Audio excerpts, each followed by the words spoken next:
सबसे पहले माँ सरस्वती को मेरा नमन। मैं शर्मिला शर्मा केमिस्ट्री पॉइंट में आपका स्वागत करती हूँ। हम 12th ऑर्गेनिक केमिस्ट्री के चैप्टर स्टीरियो केमिस्ट्री के बारे में डिस्कस कर रहे थे। उसमें अपन ने देखा कि ज्यामितीय समवायता के अंदर अपन ने 3 यौगिकों की ज्यामितीय समवायता के बारे में 3 पॉइंट थे, उनमें डिस्कस चल रहा था अपना। तो सबसे पहले अपन ने एल्कीन की ज्यामितीय समवायता के बारे में पढ़ा था कि सिस और ट्रांस कैसे बनते हैं। उसके बाद में ऑक्सीन की ज्यामितीय समवायता के बारे में पढ़ा था कि ऑक्सीन में ज्यामितीय समवायता कैसे पाई जाती है। उसमें डबल बॉन्ड होने के कारण उसका घूर्णन प्रतिबंधित हो जाता है, और OH अगर छोटे समूह की ओर होगा तो सिस होगा और उसके एंटी होगा तो ट्रांस होगा। तो ये अपन ने ऑक्सीन में पढ़ लिए थे अपन। उसके बाद आज अपन एलिसाइक्लिक यौगिकों की ज्यामितीय समवायता के बारे में डिस्कस करेंगे। इसका 3rd पॉइंट है एलिसाइक्लिक यौगिकों की ज्यामितीय समवायता। तो इसके अंदर अपन देखते हैं कि द्विप्रतिस्थापित साइक्लोएल्कीन की चक्रीय संरचना होने के कारण घूर्णन प्रतिबंधित हो जाता है। मतलब कि एलिसाइक्लिक यौगिक किसे कहते हैं कि जो चक्रीय संरचना हो जिसकी, अगर ये ना ओपन चेन होगी ना वो तो एल्केन बन जाती है, लेकिन इसकी साइक्लिक स्ट्रक्चर हो, कार्बन परमाणुओं की साइक्लिक स्ट्रक्चर के अंदर कोई भी कंपाउंड अगर इसके सिस और ट्रांस में जुड़ी हुई हो तो उसका घूर्णन है ना, ये अगर मान लो कि प्रतिस्थापित समूह है या नहीं है तो भी इसके अंदर अगर साइक्लिक पोजीशन है इसकी तो इसका घूर्णन प्रतिबंधित हो जाता है, इसीलिए इसके अंदर ज्यामितीय समवायता पाई जाती है। तो आज अपन एलिसाइक्लिक यौगिकों की ज्यामितीय समवायता के बारे में डिस्कस करेंगे कि एलिसाइक्लिक यौगिकों में ज्यामितीय समवायता किस तरह से पाई जाती है। तो सबसे पहले अपन ऐसे मतलब द्विप्रतिस्थापित साइक्लोएल्केन की चक्रीय संरचना होने के कारण इसका घूर्णन प्रतिबंधित हो जाता है, इसलिए यौगिक के सिस और ट्रांस समवायी बनाए जाते हैं। यानी जो भी ज्यामितीय समवायता होगी ना तो उसके अंदर सिस और ट्रांस पोजीशन उसकी बनेगी। तो सबसे पहले इसका एग्जाम्पल हम लेते हैं कि इसके अंदर कौन सा एग्जाम्पल है जो इसकी ज्यामितीय समवायता को प्रदर्शित करता है। तो सबसे पहले इसका है डाइमिथाइल साइक्लोप्रोपेन। मतलब अगर इसमें 3 कार्बन परमाणु होने के कारण इसकी प्रोपेन स्ट्रक्चर बनती है, तो अगर ये साइक्लिक कंडीशन में होगी, यानी कि एक तो कंडीशन ये होती है कि CH3 CH2 CH3, ये इसकी ओपन चेन स्ट्रक्चर हो गई, तो ये तो इसको ओपन चेन, और अगर ये इसकी साइक्लिक स्ट्रक्चर हो गई तो इसको एलिसाइक्लिक बोलते हैं। तो एलिसाइक्लिक यौगिकों के अंदर भी अगर इसमें प्रतिस्थापित समूह जुड़े हुए हो तो इसमें सिस और ट्रांस पोजीशन बनती है। अगर CH3 समूह, अगर अपन इसमें अगर ये देखें कि किसकी प्रोबेबिलिटी सबसे ज़्यादा है, किसकी प्रायिकता सबसे ज़्यादा है, तो हाइड्रोजन और CH3 में से देखें तो 1 नंबर इसको मिलेगा और 2 नंबर इसको मिलेगा, क्योंकि इसकी प्रायिकता हाइड्रोजन के कंपैरिजन में ज़्यादा है। तो इसमें CH3 को 1 नंबर मिला, और इसमें भी सेम कंडीशन CH3 को 1 नंबर। तो ये एक ही प्लेन में होने के कारण ये इसकी सिस फॉर्म हो गई और ये इसकी ट्रांसफॉर्म हो गई, क्योंकि CH3 को 1 नंबर मिला है और इसको 1, ये 1 एक दूसरे के अपोजिट है, तो ये इसकी ट्रांसपोजिशन हो गई। तो डाइमेथाइल साइक्लोप्रोपेन के अंदर सिस और ट्रांसपोजिशन इसकी ये हो गई, तो ये ज्यामितीय समवायता प्रदर्शित करता है। इसी के अंदर अपन, ये तो हो गए 3 कार्बन वाले, अगर अपन 4 कार्बन को देखना चाहे तो वो ब्यूटेन स्ट्रक्चर हो जाएगी। ब्यूटेन के अंदर भी अपन सेम कंडीशन वही कर सकते हैं कि CH3 ये कोई जुड़ा हुआ है, यहाँ पे हाइड्रोजन है, यहाँ पे CH3 है। अगर ये इसकी सेम मतलब 1 नंबर इसको और 1 नंबर इसको, अगर ये सिस फॉर्म में है, मतलब ये दोनों एक ही प्लेन में है, तो ये इसकी सिस फॉर्म हो गई। और अगर इसकी ट्रांसफॉर्म बनाना चाहिए तो इसके एंटी हो जाएगा। इसी प्रकार अपन 5 कार्बन वाली श्रृंखला के अंदर देखें, यानी कि 1,2 डाइमेथिल साइक्लोपेंटेन में देखें तो ये वही सेम कंडीशन, इसमें 1 नंबर इसको मिला, 1 नंबर इसको मिला, तो ये इसकी सिस फॉर्म हो गई, ये इसकी ट्रांसफॉर्म हो गई। तो मतलब 1,2 डाइमेथिल साइक्लोपेंटेन के अंदर भी सिस ट्रांसपोजिशन हो सकती है, तो ये ज्यामितीय समवायता को प्रदर्शित करते हैं। अब अपन देखते हैं कि, तो ये तो हो गई अपनी एलिसाइक्लिक यौगिकों के अंदर ज्यामितीय समवायता। अब अपन देखते हैं कि ज्यामितीय समवायता के क्या क्या प्रॉपर्टीज होती है, इसके क्या गुण धर्म है। तो सबसे पहला जो होता है इसके अंदर होता है कि द्विध्रुवीय आघूर्ण क्या होता है। डायपोल मोमेंट क्या होता है? डायपोल मोमेंट के अंदर अपन देखते हैं कि सिस फॉर्म का सिस का ज़्यादा होता है या ट्रांस का ज़्यादा होता है। तो सबसे पहले यदि देखें तो द्विबंध से बंधित कार्बन परमाणु पर समान इलेक्ट्रॉन प्रभाव वाले समूह जुड़े हो तो विपक्ष रूप का डायपोल मोमेंट 0 होता है, जबकि समपक्ष रूप के म्यू का कुछ मान होता है। क्यों होता है इसका अपन एक एग्जांपल लेके इसको भी एक एग्जांपल के थ्रू डिस्कस करते हैं इसका। क्योंकि सिस फॉर्म होती है ना, तो उसके अंदर अपोजिट फॉर्म तो होगी नहीं, क्योंकि अपोजिट फॉर्म में होने से दोनों की डायरेक्शन जो होती है वो एक दूसरे के अपोजिट हो जाती है, तो उसका डायपोल मोमेंट वैसे ही कैंसिल हो जाता है। तो सिस फॉर्म का डायपोल मोमेंट जो होता है वो विपक्ष से थोड़ा ज़्यादा होता है। तो इसका अपन एग्जाम्पल लेना चाहे तो एग्जाम्पल के थ्रू इसको समझना चाहे तो जैसे कि कोई एग्जाम्पल है, जैसे कि इसके एग्जाम्पल में अपन देखना चाहिए कि 1,2 डाइक्लोरोएथेन के अंदर देखिए 1,2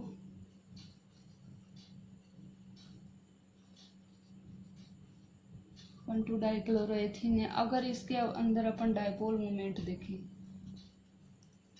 इसको अपन म्यू से रिप्रेजेंट करते हैं। अगर इसके अपन सिस और ट्रांस पोजीशन बनाना चाहे तो माना कि ये C डबल बॉन्ड C है, 1,2 डाइक्लोरोएथेन, ये कोई क्लोरीन समूह जुड़ा हुआ है, यहाँ पे हाइड्रोजन है और ये इसकी सिस फॉर्म अगर बनाना चाहे तो ये हाइड्रोजन है और यहाँ पे Cl है। अब ये इसका डायपोल मोमेंट, ये इसके सिस फॉर्म है। अगर इसकी ट्रांस पोजीशन बनानी चाहिए तो ट्रांस पोजीशन के अंदर ये क्लोरीन है, ये इसके एंटी में चला जाएगा, यहाँ पे हाइड्रोजन है ही, यहाँ पे है, ये इसकी ट्रांसफॉर्म हो गई, इसका म्यू ट्रांस और ये सिस फॉर्म। तो कहने का मतलब इसका सिस फॉर्म का जो होता है वो कुछ ना कुछ होगा, क्योंकि ये इस एक दूसरे के अंदर जुड़ जाते हैं। क्यों जुड़ते हैं कि इसकी डायरेक्शन और इसकी डायरेक्शन दोनों एक ही दिशा में होने के कारण ये आपस में कुछ ना एक दूसरे के प्रभाव को कैंसिल नहीं करेंगे। और मान लो इसका डायपोल मोमेंट ग्रेटर देन होगा ट्रांस से, माना कि इसका डायपोल मोमेंट कितना भी हो, मतलब कुछ ना कुछ तो होगा। और अगर अपन ट्रांस में डायपोल मोमेंट देखना चाहिए तो इस क्लोरीन का जो होता है, क्लोरीन की इलेक्ट्रोनेगेटिविटी सबसे ज़्यादा होती है, या इलेक्ट्रॉन बंधुता ज़्यादा होती है। तो ये कार्बन के अंदर जो भी इलेक्ट्रॉन है वो ये अपनी तरफ अट्रैक्टिव करेगा, तो ये कार्बन के अंदर जो भी इलेक्ट्रॉन है उसकी तरफ जाएगा, क्लोरीन की तरफ जाएगा। और इधर से कार्बन से जो भी इलेक्ट्रॉन है वो इस क्लोरीन की तरफ जाएगा। तो ये इसके डायरेक्शन और इस क्लोरीन की डायरेक्शन एक दूसरे से अपोजिट होने के कारण ये एक दूसरे के प्रभाव को बिल्कुल कैंसिल कर देते हैं। तो मतलब कि कैंसिल होने के कारण इसका डायपोल मोमेंट है वो 0 हो जाता है। मतलब कि सिस फॉर्म का डायपोल मोमेंट हमेशा ट्रांस से ज़्यादा होता है। तो सिस ग्रेटर देन ट्रांस, ये इसका डायपोल मोमेंट है। तो ये अपन इसके सिस और ट्रांसफॉर्म में डायपोल मोमेंट को इस तरह से समझ सकते हैं कि एक दूसरे की दिशा ट्रांस में अपोजिट है तो 0 होगा, और अगर सिस में एक ही तरफ डायरेक्शन है तो ये आपस में जुड़ जाएगा। अब इसका दूसरा एक पॉइंट और देखें, और अगर यदि ज्यामितीय समायुग में दोनों कार्बन परमाणुओं पर विपरीत इलेक्ट्रॉन प्रभाव दर्शाने वाले समूह जुड़े हो तो समपक्ष रूप का द्विगुणा अगर विपक्ष रूप की तुलना में कम होता है। एक दूसरा इफेक्ट और है जिसके अंदर कि समपक्ष रूप का ट्रांस से कम हो जाता है। क्यों कम हो जाता है? क्योंकि उसके अंदर इलेक्ट्रोमेरी प्रभाव, उसके अंदर वही है कि उसका डायपोल मोमेंट जैसे कि कोई एग्जाम्पल है, 1 क्लोरोप्रोपेन में अगर देखना चाहे तो दोनों कार्बन परमाणुओं पर विपरीत इलेक्ट्रॉनिक प्रभाव दर्शाने वाले समूह जुड़े हैं तो समकक्ष रूप का द्विगुना गुण विपक्ष की तुलना में कम होगा। जैसे कि अपन इसका कोई एग्जाम्पल लेना चाहे, जैसे कि इसका एक और एग्जाम्पल लेना चाहे तो C double bond C 1,2 die chloro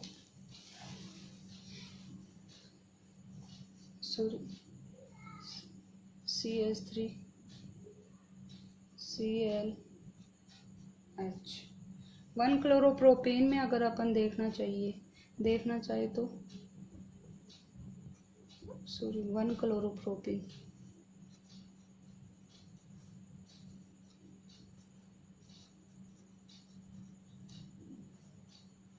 1 chloropropane का अगर डाइपोल मोमेंट देखना चाहिए तो इस मतलब कार्बन की तरफ इसकी डायरेक्शन कैसे होगी कि इस कार्बन के पास, यानी कि यहाँ पे कोई नेगेटिव इफेक्ट वाला समूह जुड़ा हुआ है तो सबसे ज़्यादा इलेक्ट्रॉन नेगेटिविटी इन सारे ग्रुप में इसके होने के कारण सारे के सारे इलेक्ट्रॉन ये अपनी तरफ अट्रैक्शन करेगा तो इसकी डायरेक्शन कैसे हो जाएगी, कुछ ऐसे हो जाएगी।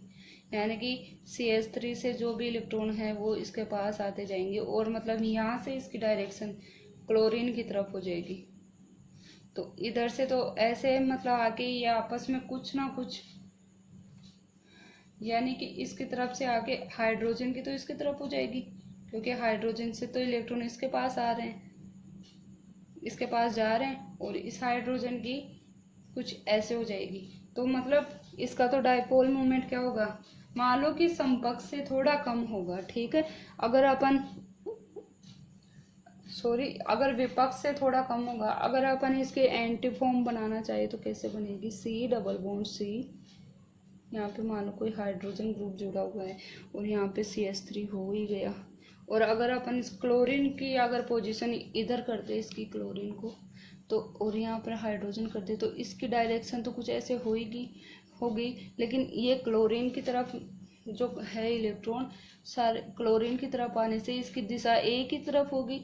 तो मतलब कुछ ना कुछ इसका डाइपोल मोमेंट इस फॉर्म से ज़्यादा हो जाएगा। क्यों होगा, क्योंकि इसके इलेक्ट्रॉन और इसके इलेक्ट्रॉन मतलब कुछ ना कुछ ऐड हो जाएगा इनमें, तो ये समकक्ष रूप से थोड़ा ज़्यादा होता है। तो मान लो इसका अपन डाइपोल मोमेंट देखें तो मान लो यहाँ पे 1.71 डिबाई है, यानी डाइपोल मोमेंट की इकाई मतलब अपन द्विगुना आघूर्ण को डिबाई के अंदर ही नापते हैं तो इसको ऐसे दर्शाते हैं डिबाई।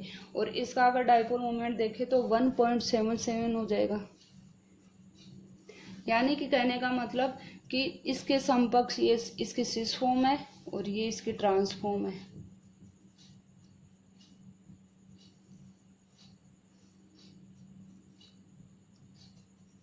तो ट्रांसफॉर्म का डाइपोल मोमेंट सिस फॉर्म के तुलना में ज़्यादा होता है।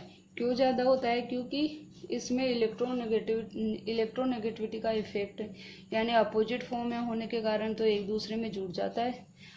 ये इसके अपोजिट होने के कारण तो कुछ ना कुछ कम हो जाता है और सेम डायरेक्शन में होने के कारण इसमें कुछ जुड़ जाता है तो डाइपोल मोमेंट इसका थोड़ा ज़्यादा हो जाता है। तो ये अपन डाइपोल मोमेंट की बात कर ली। और इसके आगे जो इसकी प्रॉपर्टी होती है वो इसका गणनांक और कथनांक आएगा जो कि अगले लेक्चर में डिस्कस करेंगे। आज के लिए इतना ही और वीडियो देखने के लिए धन्यवाद। और प्लीज़ आपके कोई सजेशन हो तो ज़रूर देना। Thank you.